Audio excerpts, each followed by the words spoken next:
Le soleil vient à peine de se lever dans la forêt de Drabo, au sud du Bénin. C'est le moment pour les singes à ventre roux d'aller chercher de quoi se nourrir. Fruits, insectes.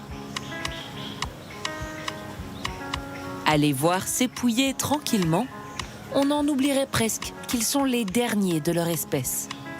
Les scientifiques les pensaient même complètement disparus, jusqu'à ce qu'ils retrouvent quelques individus, avec leurs barbichettes et leur ventre aux teintes orangées.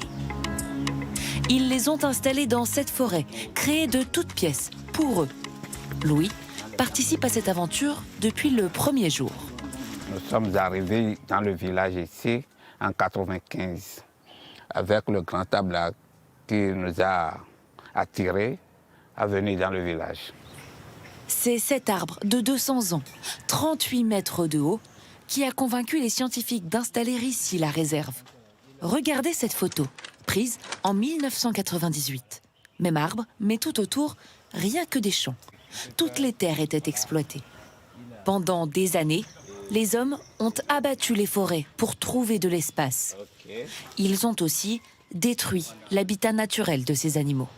Ils sont inscrits comme espèces en danger critique d'extinction, parce que dans le monde entier, il en vit moins de 1000 individus. La principale cause, c'est dû au fait que leur habitat est détruit à la recherche de terres cultivables, à la recherche d'habitations. Pour créer cette réserve, un scientifique suisse a racheté les terres aux agriculteurs. Grâce aux plantations de ses équipes, mais aussi aux singes qui dispersent les graines, la forêt de Drabo s'étend désormais sur 14 hectares. Aujourd'hui, ces singes vivent presque exclusivement dans les forêts classées comme celle-ci. Un environnement qui leur permet de se reproduire. Ici, ils étaient 12 il y a 30 ans. Ils sont aujourd'hui 52. Le mâle dominant ici, il est posé sur un arbre, donc il est en train de contrôler son territoire.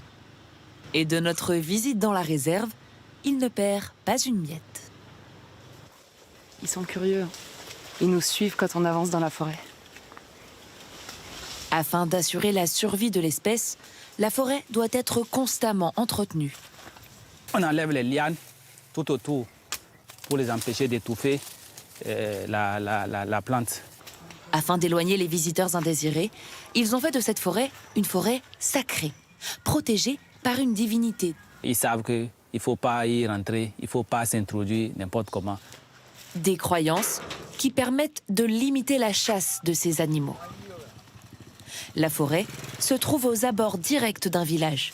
Tout autour, des maisons, des animaux domestiques. Je suis en train de fermer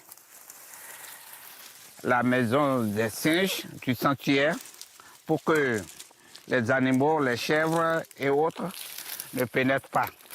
On va de l'autre côté. Empêcher les autres animaux de rentrer dans la réserve, c'est une chose. Impossible en revanche d'empêcher les singes d'en sortir. Et ils laissent quelques traces sur leur passage. Bonjour Basile. Nous sommes venus faire les constats, les dégâts causés par les singes. Donc, les singes ont tout détruit. Comme l'année dernière, ils ont recommencé cette année.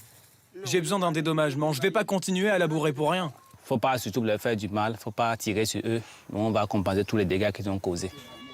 Les équipes font tout pour que la cohabitation se passe le mieux possible entre les hommes, les animaux et la nature, afin de voir prospérer ces espèces et peut-être réussir à les sauver de l'extinction.